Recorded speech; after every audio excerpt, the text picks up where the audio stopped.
फैगौ 20 आरो 21 नभेम्बराव गुवाहाटीयाव इन्टार डिस्ट्रिक्ट जे केराटे एसोसिएशननि कम्पिटिसन जागोन चेम्पियनशिप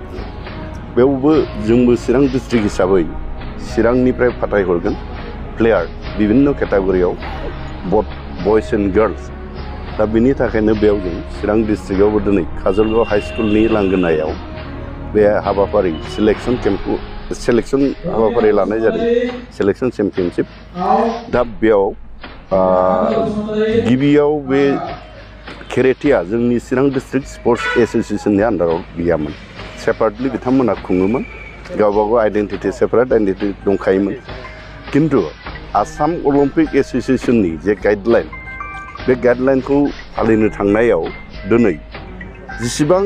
गुबुन गुबुन बादायनाय जायो इभेन्टफोर बियो चिरां डिस्ट्रिक्ट स्पर्ट्स एसोसिएशननि थ्रुयै थांनांगौ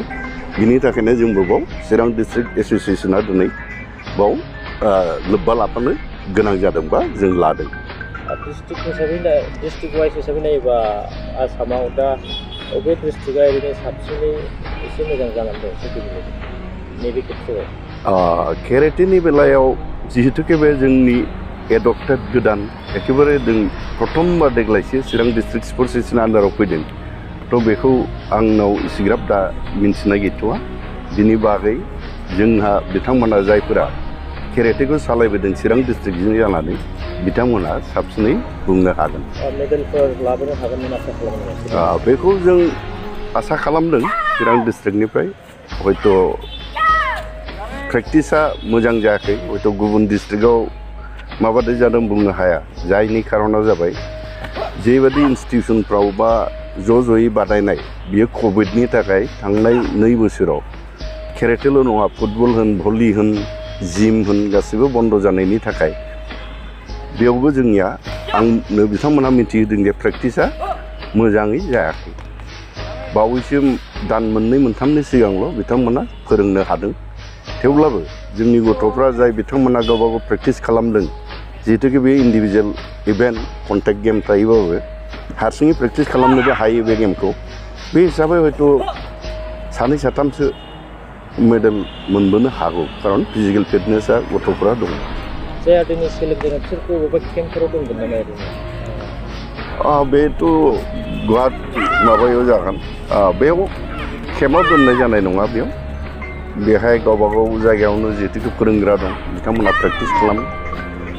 खालामनानै गेलेहैगोन आरो बे गुवाहाटीनि तरुनराम पटन स्टेडियामाव जागोन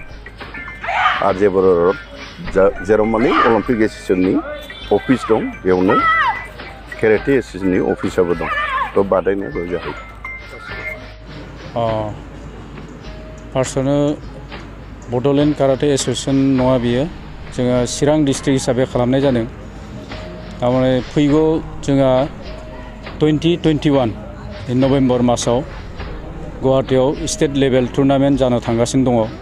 गुवाहाटी नेहरू स्टेडियामाव बिनि थाखायनो गासैबो आसामाव जेसेबां डिस्ट्रिक्ट दङ डिस्ट्रिक्टै दिनै सिलेक्शन जागासिनो टुर्नामेन्ट जागासिनो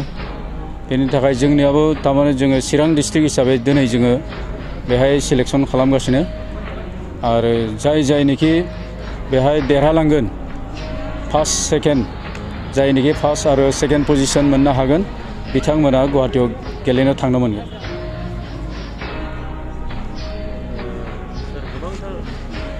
बेबायदि लाइमोनफोरखौ गेलेनाय मा इनकारेज होनो सानो बेबायदि लाइमोनफोर दङ बिथांमोनहा खेला गेलेनायाव गोबां बेबायदि माखासे मानसिफोर दङ जौगानो जेनेबा हायैफोर बेफोरखौ दा मा बुंगोन आङो दिनैनि दिनाव बेखौनो बुंनो सानदों जोङो काराटे नैबे बिटिआर ओनसोलाव होनोबा दासिमबो बिदि डेभेलपमेन्टखौ जोङो नुनो मोनाखै आरो गेजेराव गोबाव सम ड्रप थानाय थाखायनो दिनै बिदि जोंहा प्लेयाराबो एसे खम जोङो चिरां जिल्ला हिसाबै दिनै सान्तिपुर बेंटल काजलगाव धालिगाव बेनिफ्राय गसाइगामि बायदिसिना जायगायाव जोंहा ब्रान्च दङ आरो बे चिरां जिल्ला गासैखौबो प्लेयारफोरखौ लाबोनानै दिनै जोङो बेहाय सिलेक्शन खालामबाय आरो आङो लाइमोनफोरखौ बेखौनो बुंनो सानगोन दिनै काराटे गेम हिसाबै अलिम्पिकआव जिहेतु इनक्लुड जाबाय karate as a recognize game जाबाय अलिम्पिक बेनि थाखायनो गोबां थारमाने बेहाय स्कप दंसै जाय लाइमोनफ्रा जेनेबा दिनै काराटे सोलोंनानै गावखौनो फिट लाखिनो हायो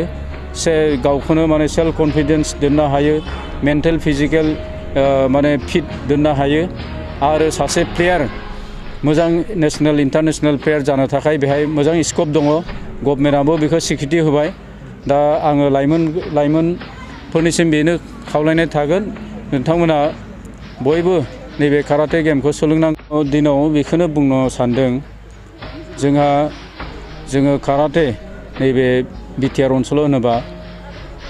दासिमबो बिदि डेभेलपमेन्टखौ जोङो नुनो मोनाखै आरो गेजेराव गोबाव सम ड्रप थानाय थाखायनो दिनै बिदि जोंहा प्लेयाराबो एसे खम जोङो चिरां जिल्ला हिसाबै दिनै सान्तिपुर बेंटल काजलगाव धालिगाव बेनिफ्राय गसाइगामि बायदिसिना जायगायाव जोंहा ब्रान्च दङ आरो बे चिरां जिल्ला गासैखौबो प्लेयारफोरखौ लाबोनानै दिनै जोङो बेहाय सिलेक्सन खालामबाय आरो आङो लाइमोनफोरखौ बेखौनो बुंनो सानगोन दिनै काराटे गेम हिसाबै अलिम्पिकआ जिहेतु इनक्लुड जाबाय karate as a recognize game जाबाय अलिम्पिक बेनि थाखायनो गोबां थारमाने बेहाय स्कप दंसै जाय लाइमोनफ्रा जेनेबा दिनै काराटे सोलोंनानै गावखौनो फिट लाखिनो हायो गावखौनो माने सेल्फ कन्फिडेन्स दोननो हायो मेन्टेल फिजिकेल माने फिट दोननो हायो आरो सासे प्लेयार मोजां नेशनेल इन्टारनेशनेल प्लेयार जानो थाखाय बेहाय मोजां स्कप दङ गभर्नमेन्टआबो बेखौ स्वीकृति होबाय दा आङो लाइमोनफोरनिसिम बेनो खावलायनाय थागोन नोंथांमोना बयबो नैबे काराटे गेमखौ सोलोंनांगौ ओंखारबोनांगौ आरो बेहाय मोजां मोनसे स्कप दङसै जिहेतु आसाम गभर्नमेन्टआ फोसावखाबाय जे जाय नेशनेल आरो इन्टारनेशनेल आरो कमनवेल्थ बे गेमफोराव जुदि देरहालांनो हायोबा फार्स्ट सेकेन्ड थार्ड पजिशन मोनोबा बिथांमोननि थाखाय साख्रिया दंसै सार दिनैहाय मा आसा दं जे सिलेक्ट खालामनाय स्टेटआव थांबाबो फिस नाङा बेखौ खिन्थादो दिनै बिसोरो दिनै जेनेबा जोङो चिरां डिस्ट्रिक्टआव दिनै सिलेक्सन खालामबाय बिनिफ्राय आसामाव स्टेट लेभेल गेलेबाय स्टेट लेभेलाव जुदि बिथांमोना थार्ड सेकेन्ड फार्स्ट बिदि पजिशन मोननो हायोबा बिथांमोना डाइरेक्ट नेशनेल गेलेनो हागोन नेशनेलनि थाखाय बिथांमोना गेलेहैनो हागोन आरो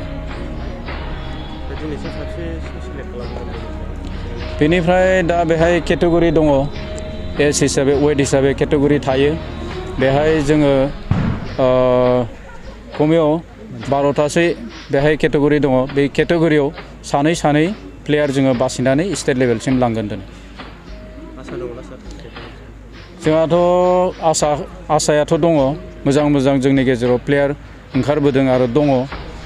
बिथांमोना आवगोलावबो नेशनेल आरो इन्टारनेशनेल गल्ड मेडेलिस्टखा जायनिखि बिथांमोनखौ दिनै जों गेलेहोनानै देरहाबा मोजां माबा पारफरमेन्स देखायनो हायोबा बिसोरखौ जोङो गुवाहाटीयाव गेलेनो लांगोन आरोखि